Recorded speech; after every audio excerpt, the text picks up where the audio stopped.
Good morning students. In previous class we discussed about the formation of judiciary, formation of Supreme Court. कल जो हमारी class हुई थी उसमें हमने डिस्कस किया था फॉर्मेशन ऑफ सुप्रीम कोर्ट. उससे पहले power and function of cabinet. Cabinet की पावर के बाद हमारा जो last topic, last and important जो टॉपिक था वो क्या था? Supreme court. तो सबसे पहले सुप्रीम कोर्ट से रिलेटेड अगर आपके लॉन्ग क्वेश्चन आता है या शॉर्ट भी कई बार पूछ लेते हैं, कुछ पॉइंट्स ऐसे हैं, लेकिन लॉन्ग क्वेश्चन में दो तरह के क्वेश्चंस आ सकते हैं, या तो formation of supreme court and second power and function of a supreme court. ठीक है, power and function of supreme court we will discuss today. And formation जो है सुप्रीम कोर्ट की उसको हमने पहले डिस्कस कर लिया था, मैं एक बार फिर उसको रिवाइज करवाती हूँ. फॉर्मेशन, फर्स्ट फॉर्मेशन में क्या था? जुडिशरी जो अपनी है सुप्रीम कोर्ट, नंबर ऑफ जजेस कि हाउ मेनी नंबर ऑफ जजेस वर्किंग इन सुप्रीम कोर्ट, कितने जजेस जो है सुप्रीम कोर्ट में वर्किंग में है. ठीक है, बिफोर 2008 से पहले 1 chief justice and 7 other judges were working in Supreme Court. 2008 में जो अमेंडमेंट हुआ था उसके बाद 31 जजेस, 1 चीफ जस्टिस एंड 31 जजेस आर इंक्रीज, मतलब 30 टोटल जो नंबर था उसको 31 कर दिया गया. जैसे ही रिक्वायरमेंट हुई उसमें नंबर ऑफ जजेस जो है उसको इंक्रीज कर दिया गया. चीफ जस्टिस जो है वो सुप्रीम कोर्ट का सिर्फ एक ही होता है, लेकिन जो अदर जो सबऑर्डिनेट जज हैं उनका जो नंबर है वो time to time according to requirement constitution उसको चेंज कर सकता है. सेकंड, क्वालिफिकेशन ऑफ जजेस. जजेस की क्वालिफिकेशन क्या होगी? वैसे तो ये क्या होती है, एक गवर्नमेंट जॉब होती है. ठीक है, इसमें जो जज, जो एम्प्लॉय होता है, जो जज होता है, वो पहले जब उसकी सर्विस स्टार्ट होती है तब गवर्नमेंट के रूल्स और रेगुलेशन से चूज होके आता है. लेकिन सुप्रीम कोर्ट में जज बनने के लिए उसके पास क्या क्वालिफिकेशन होनी चाहिए? या तो वो किसी हाई कोर्ट में एज ए जज 5 इयर्स वर्क कर चुका हो, otherwise 10 years as a advocate उसने किसी हाई कोर्ट या फिर सुप्रीम कोर्ट में वर्क किया हो. ठीक है, या तो 5 साल जजमेंट किया हो, एज ए जज वर्क किया हो, कहाँ? हाई कोर्ट, किसी भी स्टेट के हाई कोर्ट में, अदरवाइज 10 इयर्स वो एडवोकेट रहा हो सुप्रीम कोर्ट में या फिर अदर जो हाई कोर्ट्स जो हैं किसी भी स्टेट के उनमें. थर्ड, एग्जीक्यूटिव और इम्पीचमेंट मोशन. एक बार सुप्रीम कोर्ट के जज को सेलेक्ट करने के बाद उसको इम्पीचमेंट मोशन से पार्लियामेंट के हाउसेस जो है मेजोरिटी से उसको रिमूव भी कर सकते हैं. ठीक है, इनएबिलिटी हो या किसी भी तरह का उसका जो वर्क है वो जो मिसकंडक्ट हो, ठीक है, इनएबिलिटी हो, ऐसी कंडीशन में उसको जैसे प्रेसिडेंट पर इम्पीचमेंट मोशन से उसको उसकी पोस्ट से रिमूव किया जा सकता है, सेम उसी प्रोसेस से सुप्रीम कोर्ट या फिर हाई कोर्ट का जो जज है उसको भी उसके पोस्ट से टर्मिनेट किया जा सकता है. Salary allowance and other facilities. Supreme court के जो जजेस हैं, चीफ जस्टिस एंड जो अदर जजेस है, chief justice got 2,80,000 rupees per month and other जजेस have their salary 2,50,000 rupees.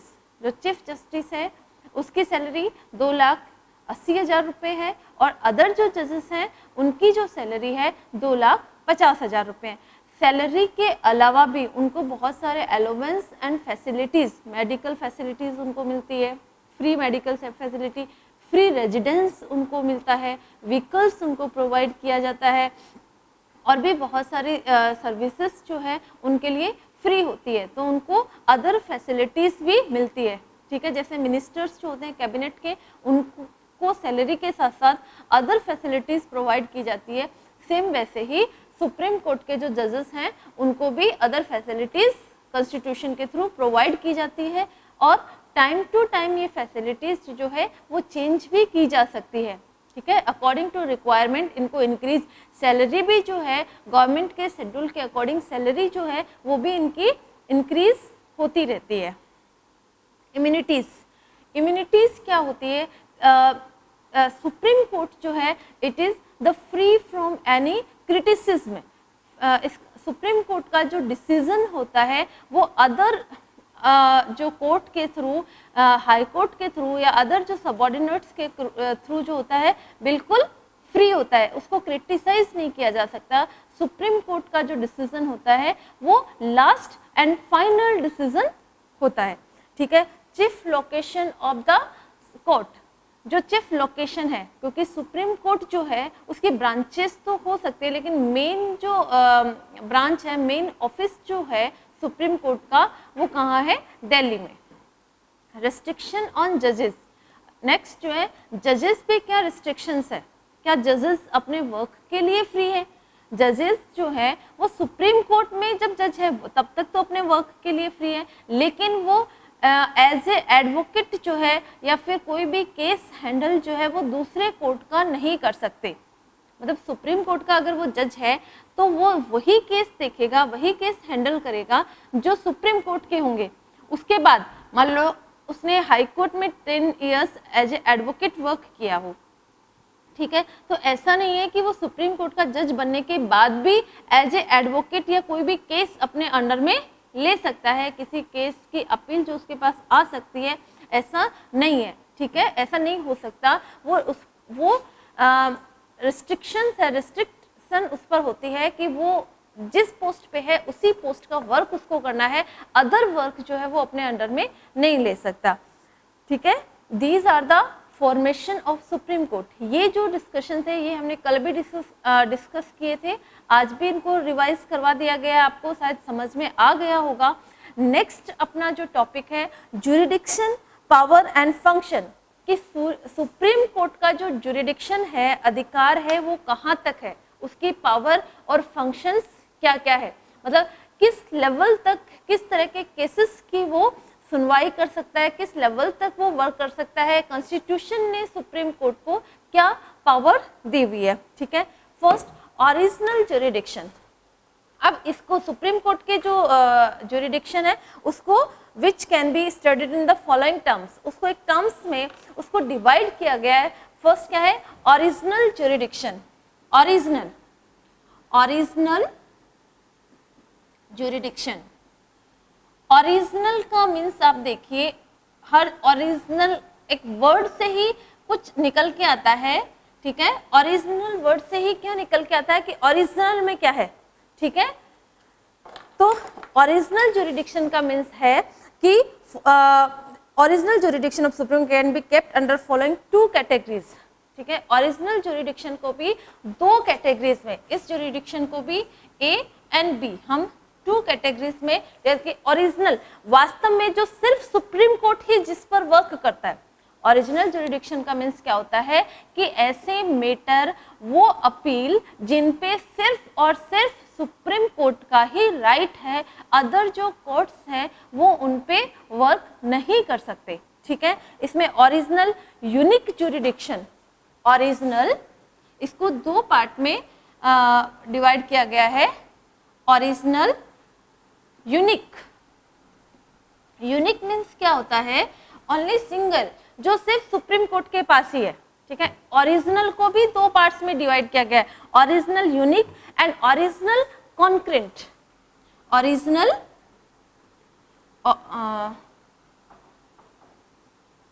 Original concurrent, concurrent. अब हमने यूनिक कॉन्करेंट दोनों को मैंने पढ़ाया था। कॉन्करेंट मीन्स क्या होता है? वो फील्ड जिसपे स्टेट और सेंट्रल दोनों के अधिकार क्षेत्र में आता है, ठीक है। Original concurrent jurisdiction and original unique का मीन्स होता है, यूनिक मतलब सिर्फ और सिर्फ सुप्रीम कोर्ट के अधिकार क्षेत्र में, और कॉन्करेंट का मीन्स क्या हुआ? वो फील्ड, वो मैटर्स जो supreme court as well as high court दोनों के पास है, दोनों का ही ओरिजिनल है, वो ओरिजिनल एरियाज है, ओरिजिनल केसेस हैं, मतलब वो हाई कोर्ट के पास भी ओरिजिनल ही है और सुप्रीम कोर्ट के पास भी, लेकिन दोनों के पास है, ठीक है। जैसे हमारे पास जो वर्किंग जो फील्ड है उसको 3 पार्ट्स में डिवाइड किया गया है, यूनियन लिस्ट और concurrent list and state list. Union list वो होती है जिसपे सिर्फ सेंट्रल गवर्नमेंट वर्क करती है, कॉन्करेंट लिस्ट जो है उस पर सेंट्रल गवर्नमेंट और स्टेट दोनों वर्क करती है। तो यहाँ भी क्या है, ओरिजिनल कॉन्करेंट ज्यूरिडिक्शन का मतलब क्या हुआ, जो हाई कोर्ट के और सुप्रीम कोर्ट के दोनों का ओरिजिनल उस पे दोनों का राइट उस पे होता हो, वो किसी सबऑर्डिनेट कोर्ट से नहीं होता है, ठीक है, वो होता डायरेक्ट हाई कोर्ट में है या फिर सुप्रीम कोर्ट में ही वो केस फाइल किया जा सकता है, ठीक है। तो ओरिजिनल ज्यूरिडिक्शन को 2 पार्ट्स में डिवाइड किया, original unique jurisdiction and original concurrent jurisdiction. अब ओरिजिनल यूनिक ज्यूरिडिक्शन क्या क्या होते हैं, जिसको सिर्फ सुप्रीम कोर्ट ही हैंडल कर सकता है, वो केसेस, आप ध्यान से सुनना, वो केसेस जो सिर्फ और सिर्फ only and only supreme court has right on those cases, वो केसेस जिन पे सिर्फ और सिर्फ सुप्रीम कोर्ट का ही राइट अधिकार होता है। Those conflicts which can only be heard by the supreme court, वो कॉन्फ्लिक्ट जो सिर्फ सुप्रीम कोर्ट में ही सुने जाते हैं, ओके।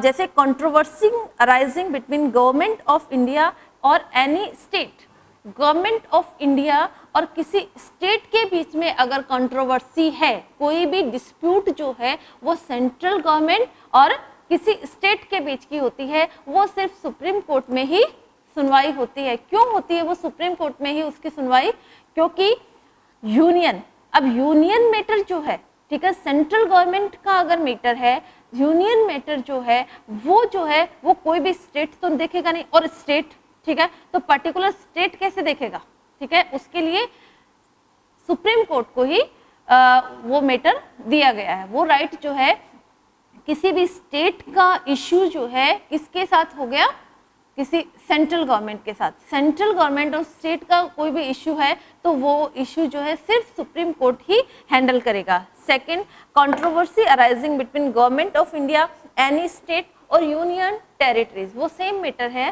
कंट्रोवर्सीज, ठीक है, दोनों की अपोजिशन जो कंट्रोवर्सीज में थे, विरोध अगर किसी भी चीज का होता है वो या तो यूनियन टेरिटरीज, स्टेट और सेंट्रल गवर्नमेंट, क्योंकि वो स्टेट तो देख नहीं सकता, तो स्टेट अगर डिसीजन लेगा तो हो सकता है वो अपने फेवर में, हाई कोर्ट जो है वो तो पर्टिकुलर किसी स्टेट में वर्क करता है, तो स्टेट का अगर उस पर कंट्रोल होगा तो स्टेट हो सकता है अपने फेवर में डिसीजंस ले ले, ठीक है, तो ये राइट स्टेट को दिया ही नहीं गया है, ठीक है। इसमें क्या होता है, अगर controversy arising between central government, state and union territory, union territories जो है वो भी स्टेट की तरह ही पार्ट्स हैं, ठीक है, उनके पास भी अपना सेपरेट कोर्ट होता है, तो वो भी उसमें कोई इंटरफेयर नहीं कर सकती, हाई कोर्ट उसमें कोई इंटरफेयर नहीं कर सकता। वो केसेस को कौन हैंडल करता है, सिर्फ और सिर्फ supreme court. Third, any dispute emerge out of the constitutional subject between 2 states and more than 2, कोई भी कॉन्स्टिट्यूशन से रिलेटेड ऐसा सब्जेक्ट जो बिटवीन 2 स्टेट और मोर देन 2 स्टेट, 2 स्टेट्स में, 4 स्टेट्स में या ज़्यादा भी हो सकते हैं, उनमें कॉन्स्टिट्यूशन से रिलेटेड किसी मैटर का, किसी लॉज का अगर कोई इश्यू अराइज हो गया, कोई इश्यू हो गया, कोई कंट्रोवर्सी हो गई, ऐसे में सुप्रीम कोर्ट ही उसकी सुनवाई करेगा, हाई कोर्ट क्यों नहीं करेगा, क्योंकि स्टेट का मैटर है, स्टेट का डिस्प्यूट है, स्टेट का आपस का डिस्प्यूट है, तो किस स्टेट का हाई कोर्ट उसको सुनवाई करे, ठीक है। अगर राजस्थान हरियाणा में है, ठीक है, आंध्र प्रदेश कर्नाटक का है, या उत्तर प्रदेश मध्य प्रदेश का, स्पेशली जो बॉर्डरिंग स्टेट्स होते हैं उनमें डिस्प्यूट्स हो जाता है किसी रिवर के वाटर्स को लेके या फिर अदर बॉर्डर शेयर करने को लेके, ऐसे बहुत सारे डिस्प्यूट हो जाते हैं। तो ऐसे में क्या अगर उत्तर प्रदेश और मध्य प्रदेश के बीच में हुआ तो किस स्टेट का हाई कोर्ट जो है उसकी सुनवाई करेगा, कौन केस उसको देखेगा, कोई नहीं देख सकता, क्योंकि दोनों ही हाई कोर्ट अपने फेवर में ले सकते हैं अगर उनके पास आया तो ऐसे में अगर स्टेट के बीच में कोई डिस्प्यूट होता है, उस डिस्प्यूट को सुप्रीम कोर्ट ही हैंडल करता है, ठीक है। तो सुप्रीम कोर्ट का ओरिजिनल ज्यूरिडिक्शन क्या है, dispute between central government and state, एक स्टेट के बीच में एंड सेंट्रल गवर्नमेंट का डिस्प्यूट है। अदरवाइज कंट्रोवर्सी बिटवीन ए स्टेट, यूनियन लिस्ट और सेंट्रल, सेंट्रल के बीच में, स्टेट के बीच में या फिर यूनियन टेरिटरीज के बीच की कोई भी कंट्रोवर्सी है, it is also heard by in supreme court, वो भी सुप्रीम कोर्ट में ही सुनी जाएगी। Third, a dispute between two state और more than two states, okay, any dispute related to in between the state, among the state, so this type of cases also heard by in Supreme Court। ऐसे cases भी सिर्फ और सिर्फ only and only the hearing right have supreme court, उनकी सुनवाई का जो right है वो सिर्फ और सिर्फ सुप्रीम कोर्ट के पास ही होता है, वो हाई कोर्ट के पास ऐसे केसेस नहीं जाते। ये तो हो गया सुप्रीम कोर्ट का original unique jurisdiction, unique jurisdiction की यूनिक उसके पास ये राइट्स है, इसके अलावा वो किसी भी हाई कोर्ट में नहीं जा सकते।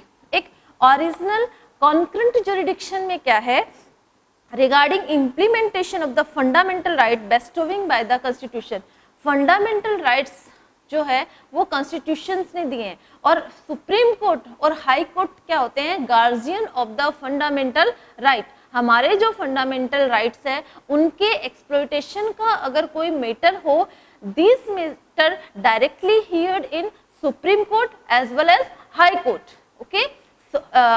ये फंडामेंटल राइट के एक्सप्लॉइटेशन का, क्योंकि फंडामेंटल राइट्स के एक्सप्लॉइटेशन का जो मैटर है वो सिर्फ हाई कोर्ट और सुप्रीम कोर्ट में ही हियर्ड किया जाता है, उसकी सुनवाई उनमें ही होती है। तो अगर वो एक्सप्लॉइटेशन है तो वो किसी के भी साथ ऐसा हुआ तो वो उसको डायरेक्ट सुप्रीम कोर्ट में भी ले जा सकता है और डायरेक्ट उसको हाई कोर्ट में भी ले जा सकता है। तो ये उसका ओरिजिनल, ये बाकी ओरिजिनल है, ठीक है, वो किसी अदर कोर्ट, ऐसा नहीं है हाई कोर्ट के बाद सुप्रीम कोर्ट में आया है, ये ओरिजिनल सुप्रीम कोर्ट का राइट है।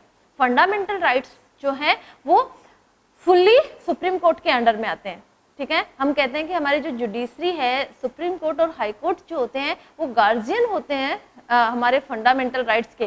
तो फंडामेंटल राइट्स से रिलेटेड जो इश्यूज हैं वो एक्सप्लॉइटेशन से अगेंस्ट में जो इश्यूज हैं वो इश्यूज सुप्रीम कोर्ट में भी सुने जाते हैं और हाई कोर्ट में भी डायरेक्ट उसकी सुनवाई हो सकती है, ठीक है। नेक्स्ट जो अपना है एपेलेट जुरिडिक्शन, ठीक है, ये तो हमारा हो गया ओरिजिनल जुरिडिक्शन। सेकंड पॉइंट अपना होगा एपेलेट, सेकंड पॉइंट जो होगा एपेलेट जुरिडिक्शन। एपेलेट जुरिडिक्शन में क्या होता है कि supreme court is the highest authority of the any country, ठीक है। सुप्रीम कोर्ट जो होती है वो किसी भी कंट्री का हाईएस्ट अथॉरिटी होता है, ठीक है। This is the last appellate court of India, ठीक है। सुप्रीम कोर्ट जो है लास्ट एपेलेट कोर्ट है, सुप्रीम कोर्ट के डिसीजन के बाद लास्ट डिसीजन होता है, उसके बाद डिसीजन आप अपना जो केस है वो कहीं और नहीं ले जा सकते। अगर हाई कोर्ट में केस अपील हुआ, हाई कोर्ट से अगर सेटिस्फेक्शन नहीं मिला तो हाई कोर्ट का केस सुप्रीम कोर्ट में जा सकता है। अदर जो सबऑर्डिनेट कोर्ट्स होते हैं उनके जो केसेस हैं उनको हाई कोर्ट हैंडल कर सकता है, हाई कोर्ट से सुप्रीम कोर्ट जा सकता है। लेकिन सुप्रीम कोर्ट क्या है, last appellate court, supreme court का डिसीजन जो है वो लास्ट डिसीजन होता है, ठीक है। तो एपेलेट मीन्स वो केसेस जो उसके पास हाई कोर्ट से आए हैं, वो उसके ओरिजिनल एरियाज में नहीं है, ओरिजिनल जुरिडिक्शन में नहीं है, ठीक है। एक तो सुप्रीम कोर्ट का जो ओरिजिनल जुरिडिक्शन है वो केसेस जो सुप्रीम कोर्ट ही सुनता है, एक वो केसेस जो उसका नीचे का कोर्ट है, हाई कोर्ट है, सबऑर्डिनेट कोर्ट्स है, उनसे सुप्रीम कोर्ट को आता है, ठीक है। जैसे it has authority to hear appeal against the decision of high court, supreme court के पास वो अथॉरिटी है कि वो जो अपील सुन सकता है, अपील ले सकता है जो हाई कोर्ट के अगेंस्ट में हो, हाई कोर्ट के बाद की जो सुनवाई है वो सुप्रीम कोर्ट में अपील की जा सकती है, ठीक है। और इसको भी देखो 4 पार्ट्स में डिवाइड किया, ठीक है। एपेलेट जो जुरिडिक्शन है it also divided into categories, constitutional, civil, criminal and special. Appellate जो है it also divided into constitutional,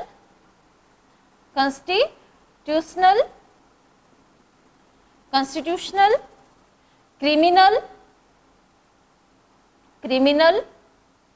civil and special. Okay, appellate jurisdiction, सबसे पहले तो आपको ये जानना जरूरी है कि what is appellate jurisdiction. Appellate jurisdiction क्या है? वो केसेस, ठीक है, वो जुरिडिक्शन जो सुप्रीम कोर्ट का ओरिजिनल जुरिडिक्शन ना होके उसके जो निचले कोर्ट है, उसके जो सबऑर्डिनेट कोर्ट्स हैं, जैसे हाई कोर्ट के अगेंस्ट में जो अपील होती है वो सुप्रीम कोर्ट के पास आती है। जैसे कोई भी केस है, ठीक है, किसी भी तरह का है, लैंड डिस्प्यूट है, डॉवरी केसेस है, फंडामेंटल से रिलेटेड जो केसेस हैं, कोई भी बंदा है वो हाई कोर्ट के डिसीजन से सेटिस्फेक्शन उसको नहीं मिला, ठीक है, हाई कोर्ट में उसका केस चला है, चलने के बाद उसको हाई कोर्ट से मतलब सेटिस्फेक्शन नहीं मिला, उसको लगा कि मेरा केस जो है मेरे फेवर में डिसीजन नहीं आया है, तो मैं इस केस को सुप्रीम कोर्ट तक ले जाऊं तो क्या पता डिसीजन जो है चेंज हो जाए, डिसीजन जो है मेरे फेवर में आ जाए, तब वो केस उस हाई कोर्ट से, ठीक है, विथ ऑल द एविडेंस, जितने भी एविडेंस है, जितने भी जो जरूरत की चीजें वहां हुई, उनके साथ जो है वो वही सेम केस सुप्रीम कोर्ट में फाइल कर देता है, ठीक है, वो अपील जो उसकी है वो सुप्रीम कोर्ट में फाइल कर देता है। तो वो उस केस जो केसेस होते हैं वो होते हैं एपेलेट जुरिडिक्शन। एपेलेट अधिकार जो है, क्षेत्राधिकार जो है, वो होता है कि अदर जो कोर्ट से सुप्रीम कोर्ट में आए। जैसे हाई कोर्ट है, हाई कोर्ट के पास, हाई कोर्ट से जो डिस्ट्रिक्ट कोर्ट्स हैं, डिस्ट्रिक्ट कोर्ट के केसेस हाई कोर्ट में आते हैं, तो हाई कोर्ट के जो केसेस है, हाई कोर्ट से जो अनसेटिस्फैक्टरी केसेस है वो सुप्रीम कोर्ट में जो आएंगे, दैट इज एपेलेट जुरिडिक्शन। अब appellate jurisdiction is also divided into 4 parts. इसको भी कैटेगरीज में डिवाइड किया गया है। केसेस किस तरह के होंगे? हमारे पास जो कोर्ट होते हैं वो क्रिमिनल कोर्ट डिफरेंट होते हैं, सिविल कोर्ट डिफरेंट होते हैं, ठीक है। तो एपेलेट जुरिडिक्शन को constitutional matter, criminal matter, civil matter and special matter, इसको 4 पार्ट्स में डिवाइड किया है। हम लोग एक के बाद एक पार्ट को डिस्कस करेंगे कि कॉन्स्टिट्यूशनल मैटर क्या है, स्पेशल मैटर में क्या है, और सिविल केसेस में कौन से केसेस है, और क्रिमिनल केसेस कौन से होते हैं, ठीक है। First, constitutional. According to Constitution, Article 132, Constitution, if the High Court prove that there is no significant question included in the dispute regarding the interaction of Constitution, then appeal of the decision of High Court can be filed in the Supreme Court. वो cases मतलब constitution से रिलेटेड जो high court में already discuss किए जा सकते हैं, हाई कोर्ट ने डिसीजन उस पर दिया है, उसके बाद कहाँ गए हो, कॉन्स्टिट्यूशन से related high court can be filed in the supreme court too. वो केसेस हाई कोर्ट जो है खुद सुप्रीम कोर्ट को सौंप देता है, ठीक है। Dispute regarding the interpretation of the constitution, okay, constitution से रिलेटेड जो इंटरफेयर है, हाई कोर्ट में कॉन्स्टिट्यूशन से रिलेटेड जो इंटरफेयर होता है, कॉन्स्टिट्यूशन से रिलेटेड जो मैटर होता है, वो केसेस हाई कोर्ट जो है वो किसको सौंप देता है, कॉन्स्टिट्यूशन। आप ये नाम से देखना, कॉन्स्टिट्यूशनल केसेस। कॉन्स्टिट्यूशनल केसेस मतलब कॉन्स्टिट्यूशन से रिलेटेड, कॉन्स्टिट्यूशन का जो इंटरफेयर हाई कोर्ट में होता है, कॉन्स्टिट्यूशन से रिलेटेड जो केसेस होते हैं, वैसे केसेस जो हैं वो हाई कोर्ट जो है वो सुप्रीम कोर्ट के पास भेज देता है कि सुप्रीम कोर्ट ही उस पर डिसीजन करेगा, और सुप्रीम कोर्ट का डिसीजन जो है उस पर लास्ट डिसीजन होता है। नेक्स्ट क्या है, सिविल केसेस।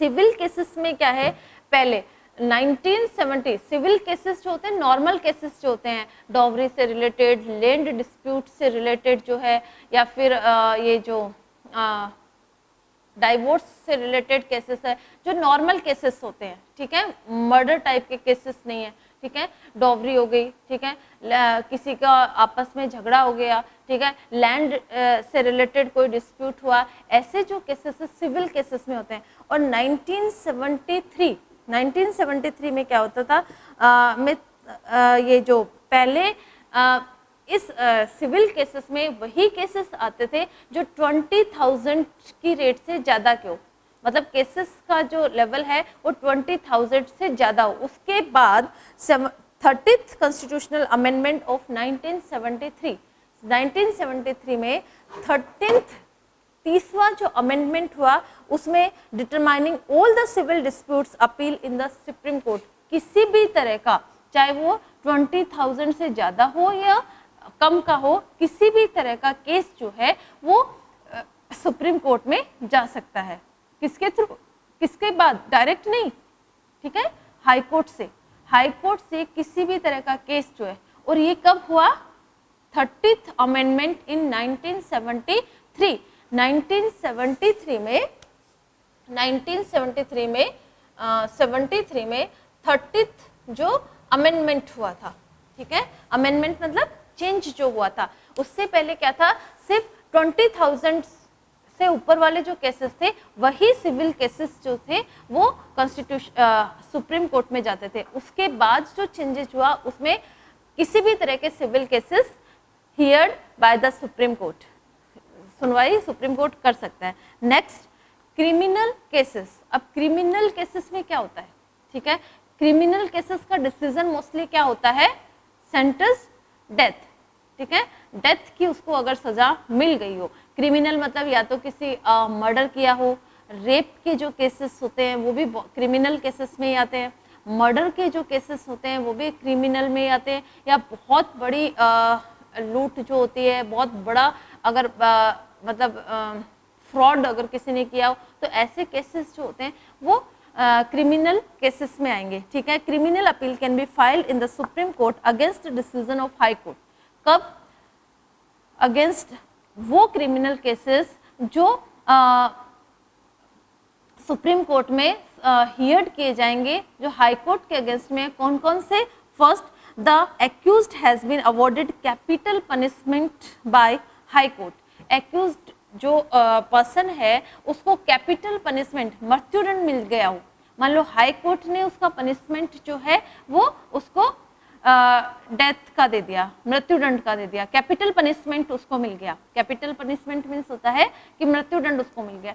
उसके बाद उसको ऑब्वियसली कैपिटल पनिशमेंट के बाद बंदा एक बार तो सोचेगा कि क्यों ना मैं अपना केस सुप्रीम कोर्ट में ले जाऊं, और सुप्रीम कोर्ट का डिसीजन हो सकता है चेंज हो जाए, मुझे इसकी कैपिटल पनिशमेंट की बजाय वो 14 ईयर्स की वो जो ऑल लाइफ इम्प्रिजनमेंट होता है वो मिल जाए।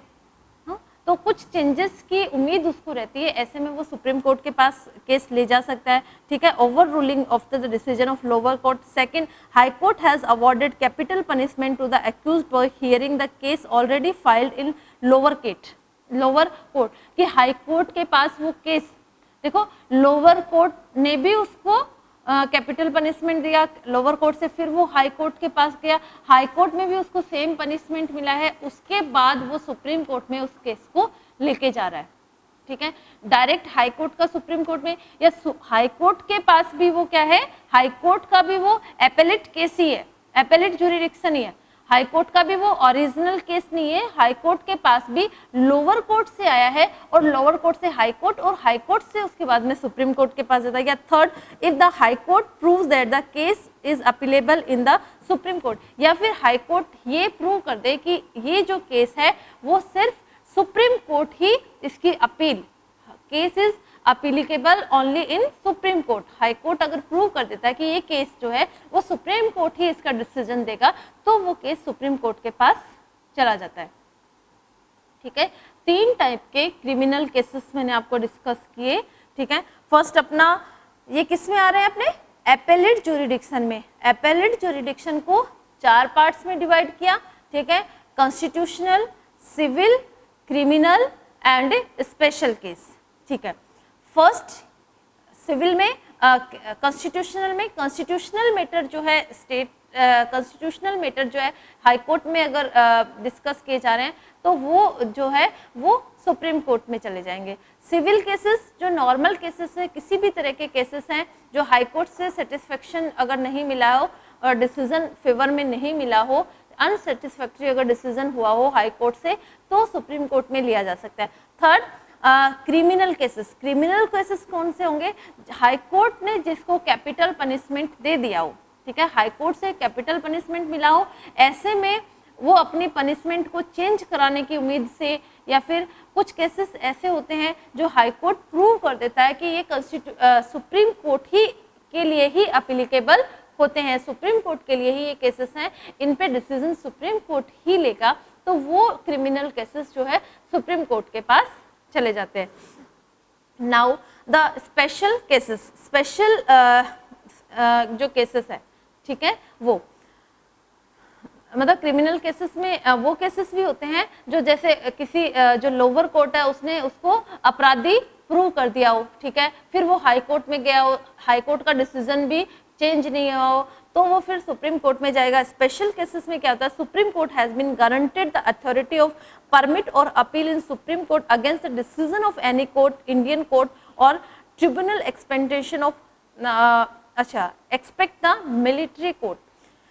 स्पेशल केसेस में क्या होता है, सुप्रीम कोर्ट के पास ये अथॉरिटी होती है कि वो हाई कोर्ट के किसी भी केस को अपने अंडर में ले सकता है, ठीक है, किसी ने अपील की हो या नहीं की हो, अगर सुप्रीम कोर्ट को लग रहा है कोई बड़ा मैटर है तो वो अपने आप से भी हाई कोर्ट अपने उसको अंडर में ले सकता है, एक्सेप्ट मिलिट्री कोर्ट। मिलिट्री से रिलेटेड जो इश्यूज हैं वो सुप्रीम कोर्ट अपने अंडर में नहीं ले सकता। मिलिट्री कोर्ट, मिलिट्री से रिलेटेड जो केसेस है वो बिल्कुल डिफरेंट होते हैं, बिल्कुल सेपरेट होते हैं, ठीक है, उनका डिसीजन सेपरेट डिसीजन होता है। बाकी जो डिसीजंस है उसको some which are not included in the above category but the invention of supreme court could be essential them, so according to article supreme court, ठीक है, ये जो तीनों कैटेगरी हमने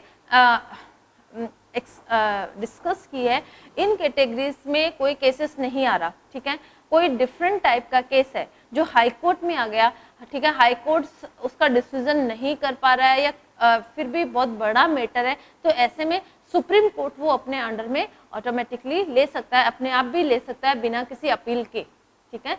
ये हो गए 4 appellate jurisdiction of the supreme court, ठीक है, original jurisdiction and appellate jurisdiction. Original jurisdiction क्या होता है, जो ओरिजिनल मैटर है वास्तव में जिनके ऊपर सुप्रीम कोर्ट का ही राइट है। ओरिजिनल ज्यूरिडिक्शन को भी 2 पार्ट्स में डिवाइड किया गया है, unique jurisdiction and concurrent. Unique जिन पे सिर्फ और सिर्फ सुप्रीम कोर्ट ही हियरिंग करता हो, ठीक है, और ये कॉन्करेंट ज्यूरिडिक्शन जिस पे ओरिजिनल राइट तो है लेकिन ये फंडामेंटल राइट से रिलेटेड जो केसेस होते हैं उन पे हाई कोर्ट के भी वो ओरिजिनल ज्यूरिडिक्शन के अंडर में आता है और सुप्रीम कोर्ट के भी वो ओरिजिनल ज्यूरिडिक्शन के अंडर में आता है। Next, authority to grant special order to appeal. Next इसका जो पॉइंट है, सुप्रीम कोर्ट का जो ज्यूरिडिक्शन है, पावर है, वो क्या है, authority to grant special order for appeal. किसी भी अपील के लिए स्पेशल ऑर्डर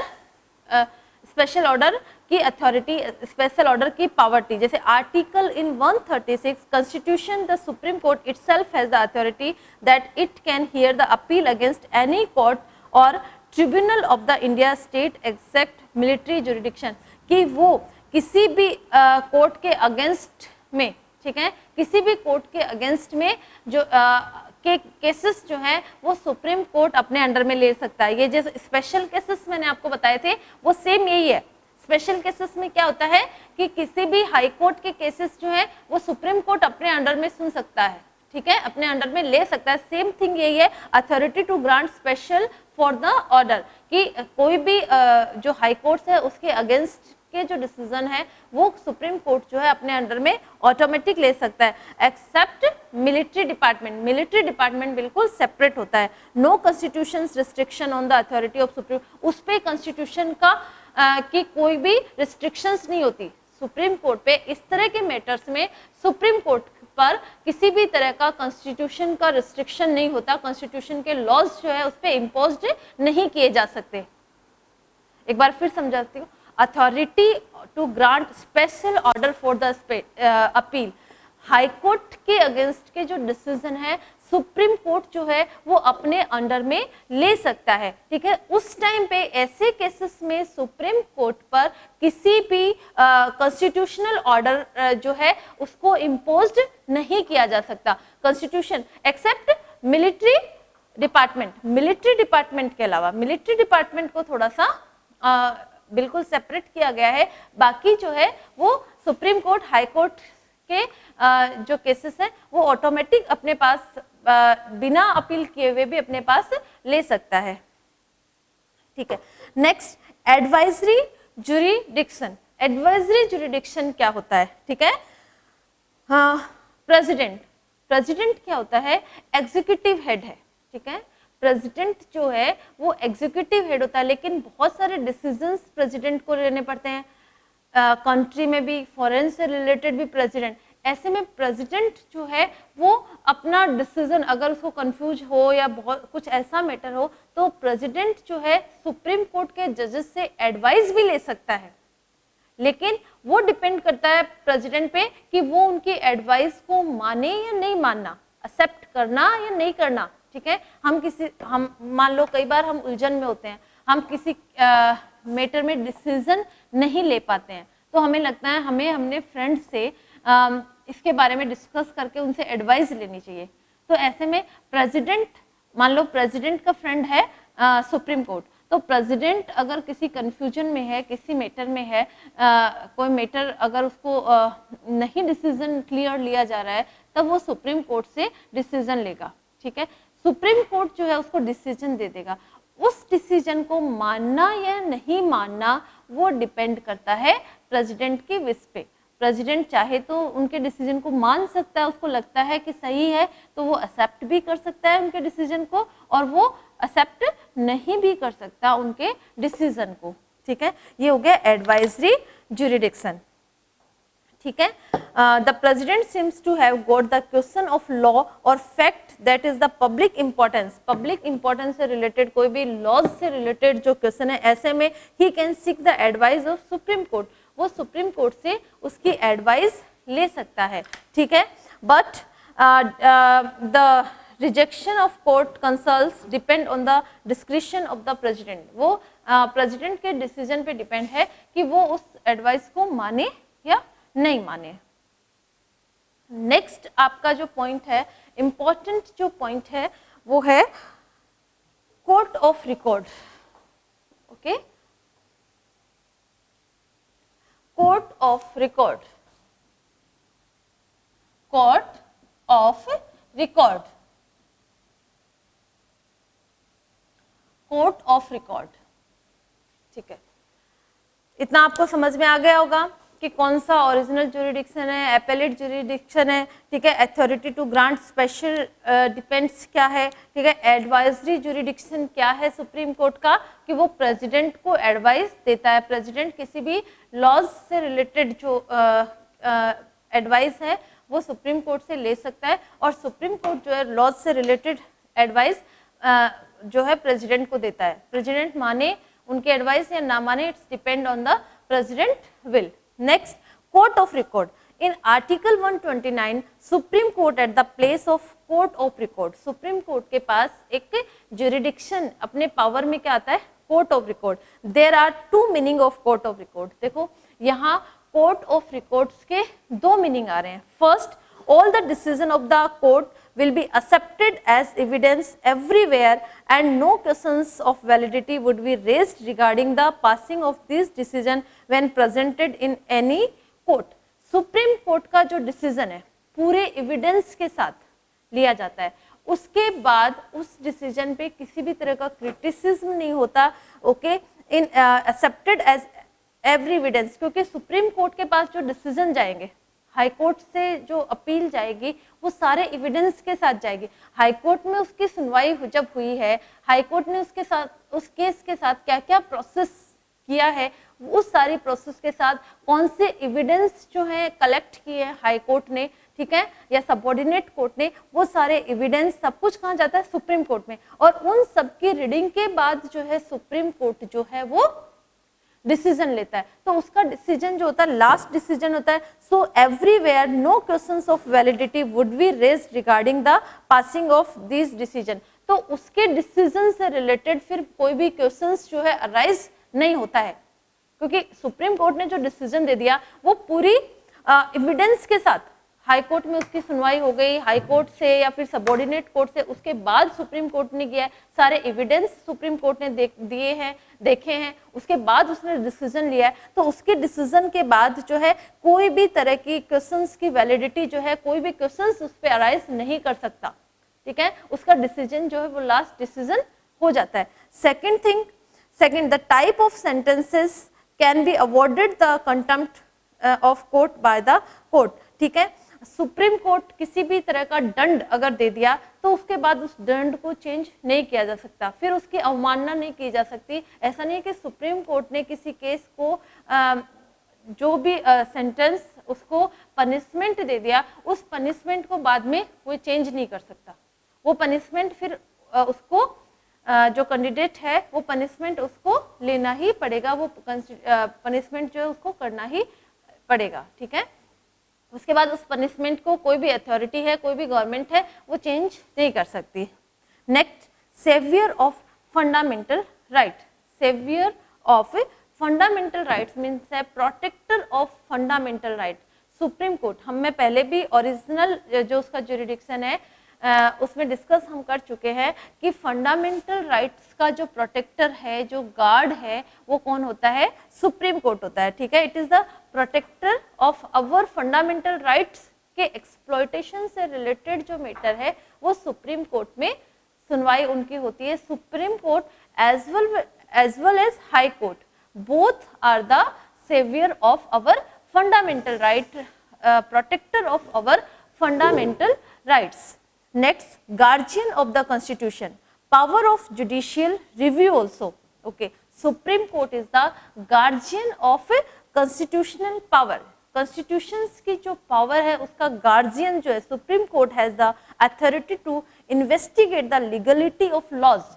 जो कॉन्स्टिट्यूशन ने लॉज बनाए हैं उनका इन्वेस्टिगेशन जो है वो सुप्रीम कोर्ट कर सकता है। किसी भी लॉज से रिलेटेड मैटर है उनमें इंटरफेयर जो है सुप्रीम कोर्ट कर सकता है। वो गार्जियन है तो लॉज से रिलेटेड क्वेश्चंस जो है या फिर लेजिस्लेचर और एग्जीक्यूटिव के जो मैटर है, कुछ ऐसे मैटर्स होते हैं लॉज से रिलेटेड, उनमें सुप्रीम कोर्ट जो है वो अपना इंटरफेयर कर सकता है, ठीक है। Next, if the union parliament and state legislature violated the constitution, constitution ने इंडियन पार्लियामेंट को या फिर जो वायलेट कर रही है, अगर कॉन्स्टिट्यूशन के लॉज से, ठीक है, पार्लियामेंट का वायलेशन हो रहा है तो ऐसे में as a guardian supreme court work करता है, okay. This is your topic is completed, okay. Judiciary power formation of supreme court and power of Supreme Court is completed, okay. In next class we will discuss exercise of this chapter। Next जो class होगी हमारी उसमें हम इस chapter की जो exercise है उसको डिस्कस करेंगे और उसके बाद आप अपनी नोटबुक में, ठीक है, इसको 1 by 1 very short questions, short questions और लॉन्ग क्वेश्चंस को नोटबुक में करेंगे। नेक्स्ट जो क्लास होगी उसमें मैं आपको क्वेश्चन आंसर्स बताऊंगी। Thank you.